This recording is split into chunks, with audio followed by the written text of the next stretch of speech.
Dunia kripto bisa begitu mengerikan kalau kamu nggak tahu seluk-beluknya, apalagi memutuskan untuk langsung terjun aja tanpa bekal apapun.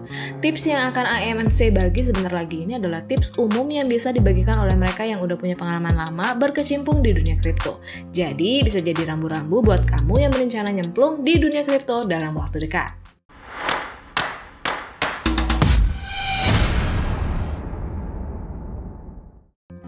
Idealnya, para pendatang baru harus paham akan hal-hal dasar tentang kripto sebelum terjun ke sini. Tahu tentang apa itu kripto, mau ngapain, dan gimana cara garapnya akan ngebantu kamu untuk punya gambaran tentang strategi selanjutnya yang harus kamu lakuin untuk dapat untung di sini. Nah, kalau belum sempat belajar lebih jauh, panduan ini mungkin bisa bantu kamu bertahan di dunia kripto sambil terus belajar. Simpan private key di tempat yang aman, jangan sampai kehilangan dan jangan sampai orang lain tahu. Private key adalah kunci ke aset kamu dalam dompet non-custodial. Artinya kalau sampai private key kamu hilang, kamu nggak akan bisa akses lagi, karena dompet non-custodial nggak pegang private key kamu. Sedangkan kalau sampai orang lain tahu private key kamu, dengan leluasa mereka bisa akses aset kamu. Kamu harus selalu waspada terhadap berbagai macam usaha penipuan seperti proyek scam, phishing link, ponzi, dan lain-lain. Selalu cek berkali-kali sebelum melakukan sesuatu di dunia kripto, karena kalau kamu lengah, kamu bisa jadi santapan para kriminal. Selalu gunakan password yang berbeda di tiap website dan aplikasi yang berkaitan dengan kripto, dan gunakan 2FA atau Two-Factor Authentication. Pahami bahwa cryptocurrency itu sangat volatil, artinya rentang harganya bisa berubah drastis dalam waktu yang berdekatan. Contoh, dalam semalam Bitcoin bisa naik sekian ratus %, namun bisa juga terjun bebas seperti yang terjadi dalam bear season kali ini. Pada umumnya ada pengecualian pada stablecoin seperti USDT, BUSD, USDC yang seharusnya terpatok pada dolar Amerika, yaitu $1 1 USDT. Pahami bahwa kripto bukan easy money dan nggak bisa bikin kamu kaya dalam semalam. Walau di beberapa kasus itu memungkinkan, tapi sebaiknya jangan tetapkan dalam pikiran kamu supaya nggak kecewa kalau kenyataannya nggak sesuai dengan harapan. Walau bisa menghasilkan keuntungan yang besar, tapi resiko terlibat dengan kripto itu besar juga. Even when you feel low, you can still go. Kalimat ini akan kamu sering temuin di komunitas kripto, yang artinya jangan telan mentah-mentah ajakan orang untuk invest di proyek tertentu. Kamu bakal banyak temuin para influencer yang coba ajak kamu invest di proyek itu. Ya kalau bahasa Indonesianya, sales kali ya. Mereka akan coba tawarin segala macam penawaran gila yang bikin kamu pengen invest di sana.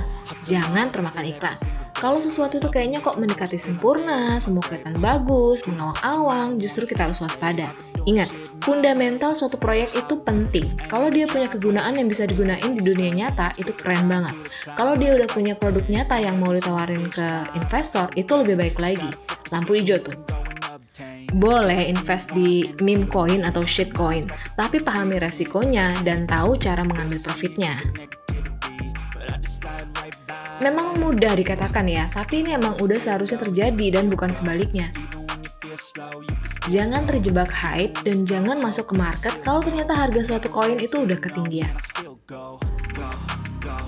Selalu ambil keuntungan walaupun sedikit. Beli dan jual secara bertahap, jangan sekaligus atau all in.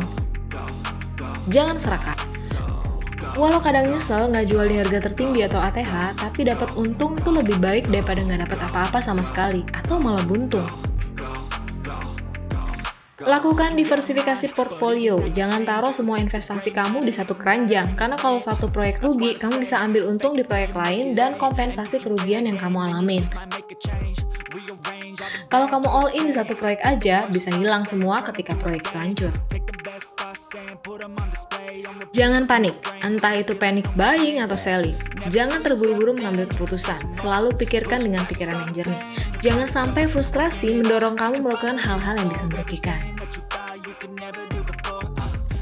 Istilah ini biasanya dipakai oleh mereka yang suka invest long term. Pas harga terlanjur jatuh dan waktu kamu jual akan rugi besar, sebaiknya kamu tahan untuk pegang koin itu. Tapi ini berlaku lebih ke token atau koin top market cap ya, bukan proyek baru. Walau nggak menutup kemungkinan kalau dirasa proyek baru itu punya potensi, kamu bisa hodl juga.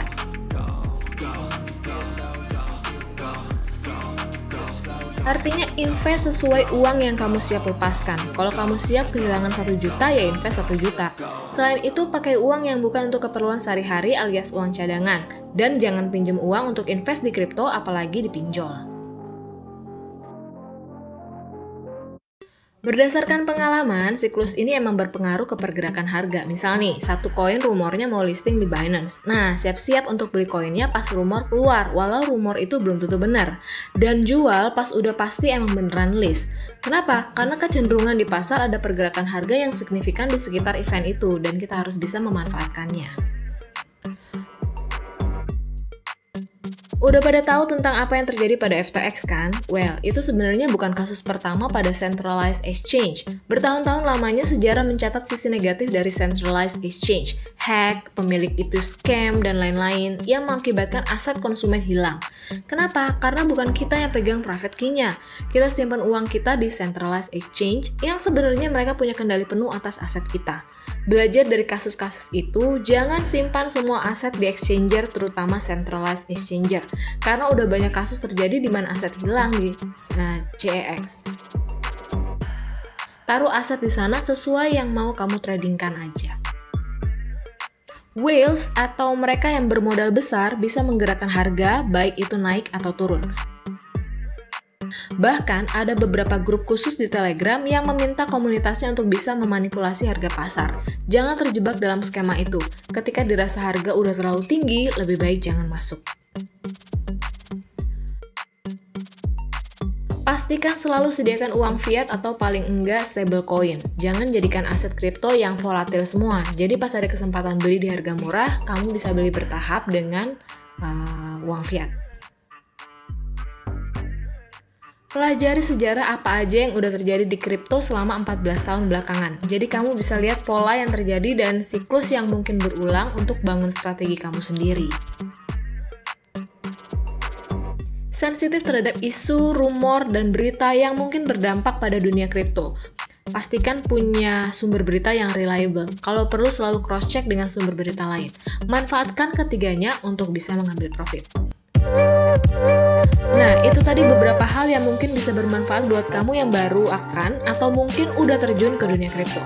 Kalau kamu punya tips-tips lain, boleh juga tambahin di kolom komentar. Menurut kamu, kapan bear market ini akan berakhir? Dan berapa ATH baru untuk Bitcoin?